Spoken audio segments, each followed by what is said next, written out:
Bonjour à tous, merci de nous rejoindre sur France 24 et Radio France Internationale pour Ici l'Europe. Nous recevons aujourd'hui une femme de combat qui est une nouvelle venue sur la scène européenne et qui entend jouer un rôle de plus en plus important sur la scène française.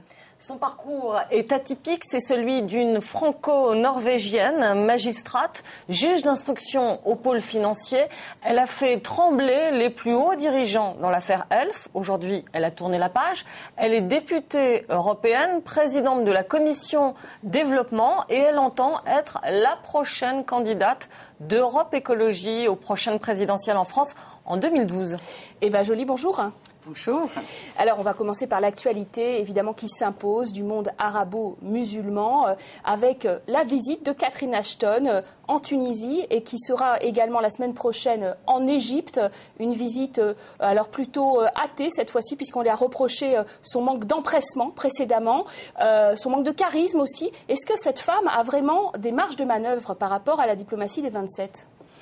C'est sûr qu'elle elle est l'otage des 27 pays membres.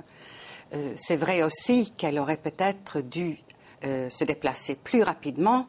On peut aller en Tunisie. Moi, je suis allée en Tunisie dès le 20 janvier. Donc, c'était possible de manifester l'intérêt de l'Union européenne pour cette révolution pacifique et démocratique d'une façon plus énergique. Mais réjouissons-nous du fait qu'elle y va. Donc l'Europe a fait un sans faute ? Pas vraiment. Nous avons voulu, nous, le groupe Europe Écologie, les Verts, ici au Parlement, faire une résolution en faveur du mouvement tunisien dès la première semaine de janvier. Cette résolution de soutien a été refusée par le PPE et les socialistes. Et nous n'avons pu passer cette résolution que beaucoup plus tard. Et pourquoi ? Mais parce qu'il y a une forme d'aveuglement, une forme de conservatisme du fait que tout le monde a intérêt à ce que le monde arabe ne bouge pas. Et je pense qu'il n'y avait pas d'autre explication. Et ne pas voir que le peuple tunisien ou le peuple arabe vivait sous une férule, vivait sous du népotisme et avec un régime autoritaire où on torture dans les caves et on pille, c'est vraiment être très aveugle. Et c'est pourquoi moi je suis très heureuse de ces mouvements et je suis très optimiste quant à l'évolution. Parce que quand vous parlez de conservatisme européen, vous voulez dire peur européenne ? Je pense que c'est la crainte de l'islamisme qui est sous tout cela, mais c'est aussi un aveuglement.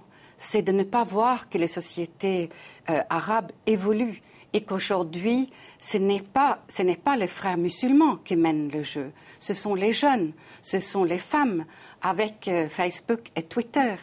Et les frères musulmans sont sans doute importants, mais ils ne sont plus que marginalisés. Ils sont peut-être 25-30%. Alors en Égypte, c'est l'armée qui a été chargée de mener la transition vers la démocratie.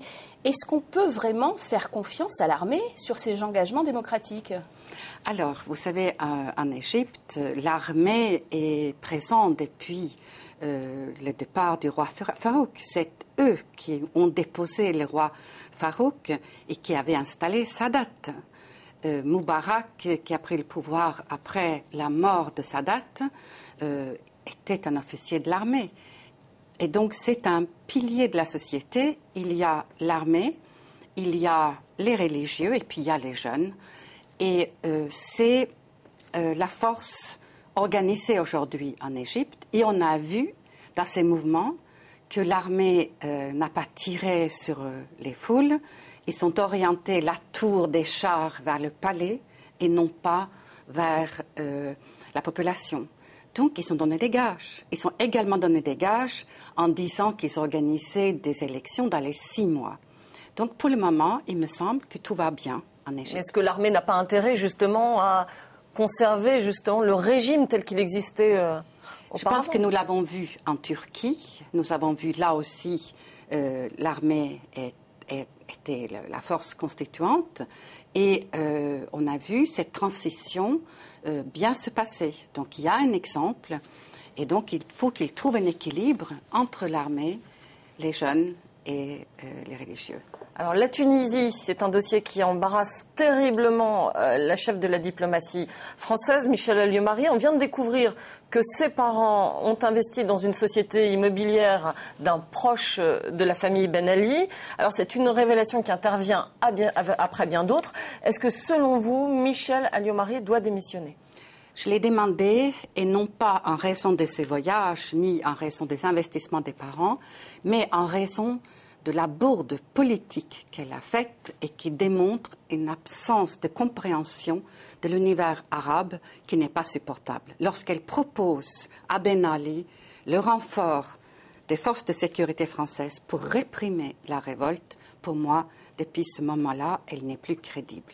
À cela s'ajoute la faute politique, l'aveuglement et sans doute aussi la faute éthique, ce qui fait qu'aujourd'hui, elle ne peut plus être la voix de la France.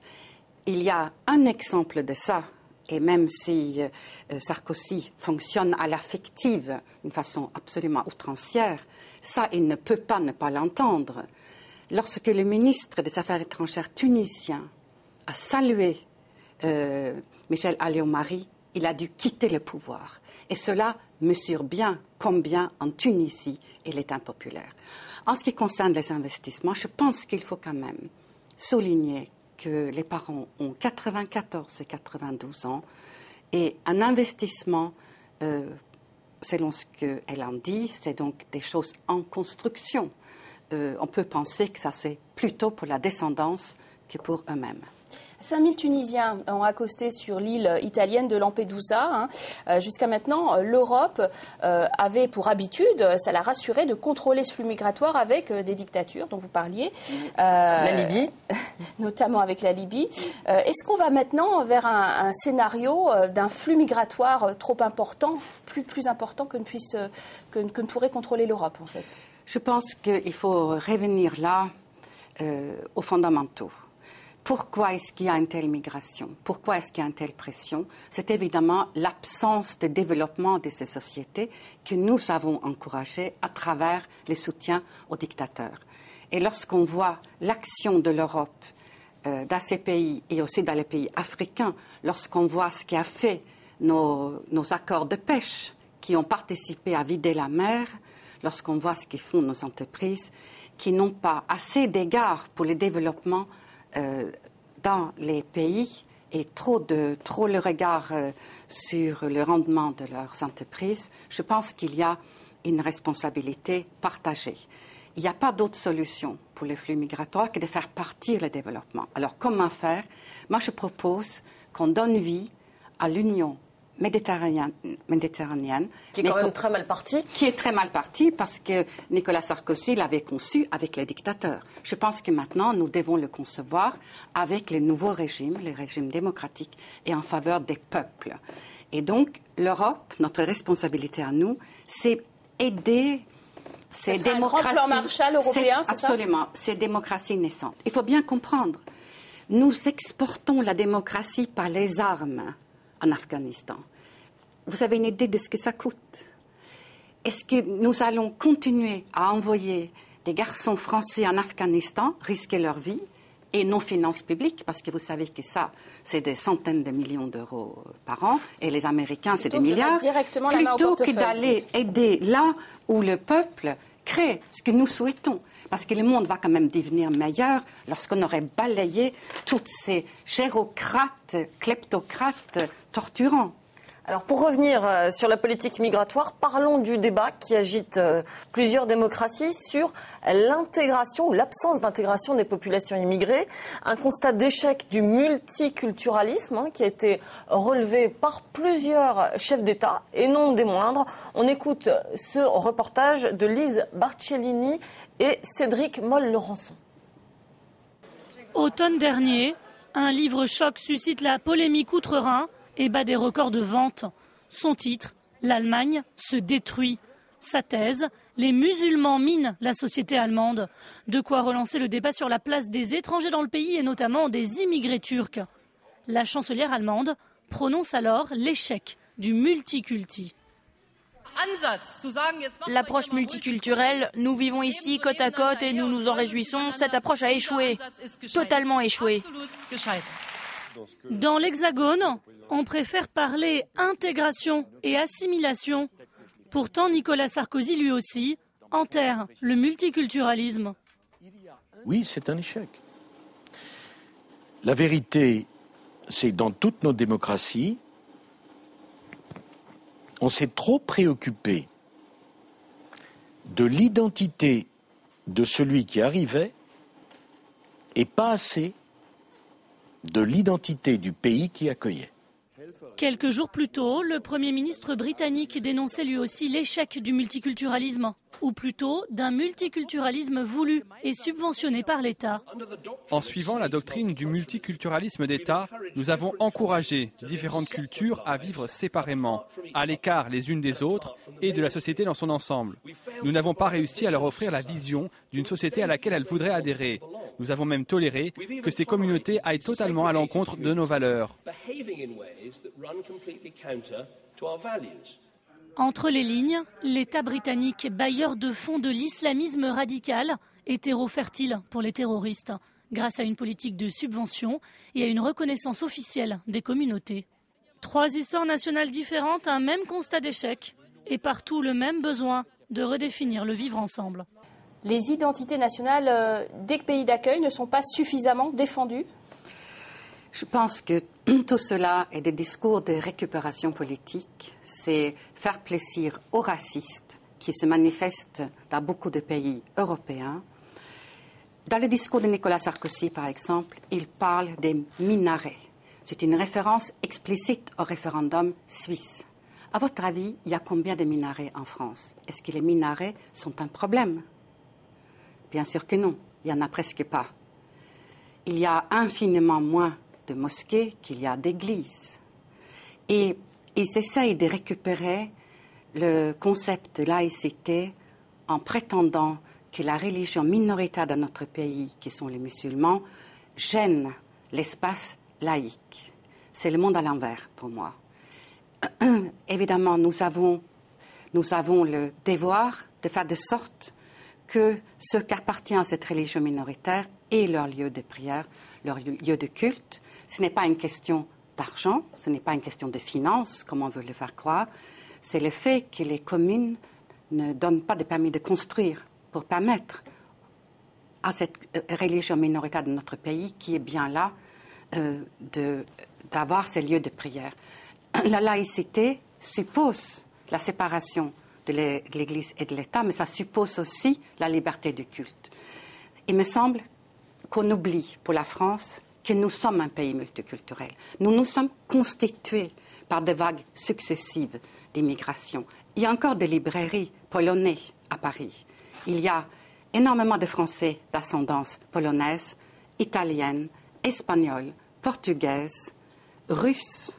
Il y a un cimetière russe et il y a maintenant beaucoup de musulmans. Et vous allez voir, dans 30 ans, ils seront exactement aussi intégrés que sont aujourd'hui le polonais, italien, Alors, etc. Parlons d'un autre choc de nationalisme, et franco-mexicain cette fois-ci. Oui, avec l'affaire Florence Cassé, cette Française emprisonnée au Mexique qui a vu sa peine de 60 ans confirmée. Alors aujourd'hui, c'est une affaire d'État. Le Mexique dit qu'il ne participera pas à l'année du Mexique en France, après que Nicolas Sarkozy a dit qu'il voulait dédier cette année à Florence Cassé. Est-ce qu'il a bien joué, Nicolas Sarkozy, sur cette affaire ? Il a fait toutes les erreurs possibles et imaginables.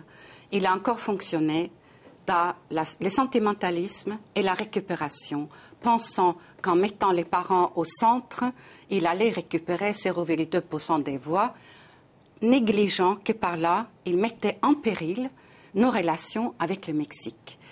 C'est inefficace. Vous ne pouvez pas traiter le Mexique, qui est une grande nation démocratique, avec un coup de menton. Vous ne pouvez pas leur ordonner ce qu'ils doivent faire. Personne ne connaît en France le dossier en détail de Florence Cassé. Par contre, nous avons une habitude de ce genre de situation. Ça se traite discrètement. C'est un mot que notre président de la République ne connaît pas. Discrétion. Alors, comment est-ce qu'on fait quand on est un Premier ministre ou un président de la République responsable et qu'on veut vraiment le bien de la personne détenue? Mais on obtient d'abord qu'elle puisse exécuter sa peine en France. On ne conteste pas cette peine. On ne dit pas que votre justice est épouvantable. Bon, On ne conteste pas la peine, on dit simplement elle peut l'exécuter en France. Nous avons une convention qui le permet. Ensuite, vous laissez passer un temps convenable, 1 an peut-être, et vous demandez à l'occasion à votre collègue président un décret de grâce. L'honneur est sauf pour tout le monde. Là, il a voulu employer la semaine mexicaine comme arme. L'année mexicaine. Elle sera peut-être semaine. Alors parlons politique française. Vous êtes candidate à la candidature d'Europe Écologie pour la présidentielle 2012, ça vous ne le cachez pas. Et en même temps, un certain Nicolas Hulot, qui est un homme de télévision écologiste convaincu, lui est davantage discret, puisqu'on parlait de discrétion. Il pourrait être intéressé, il ne se prononce pas vraiment. Est-ce que vous vous sentez toujours soutenu par les patrons d'Europe Écologie, les principaux acteurs aujourd'hui, ou c'est lui qui a le vent en poupe pour des raisons plus médiatiques? Ce qui est important pour nous tous, c'est que Europe Écologie, les Verts, que nous sortons grandis, unis de cette première expérience pour nous. C'est nos premières élections présidentielles depuis la fusion. Donc, moi, j'estime que c'est mon rôle de faire de sorte que cela se passe bien. Et donc, je dis que Nicolas Hulot est le bienvenu. On nous départagera par des votes internes. Ce que je peux vous dire, c'est que lorsque je me déplace sur le terrain, que ce soit dans le sud ou le nord ou l'ouest, je n'ai pas encore rencontré aucune fédération qui ne me dise pas « on est derrière toi ». Et face aux multiples candidats de gauche, déclarés, non déclarés, vous pensez que Nicolas Sarkozy a une chance d'être battu en 2012 ? Je le souhaite ardemment et moi je vais m'y appliquer. Merci Eva Joly d'avoir répondu à notre invitation. Merci beaucoup Eva Joly et à très bientôt sur nos 2 antennes pour plus d'informations. À très bientôt.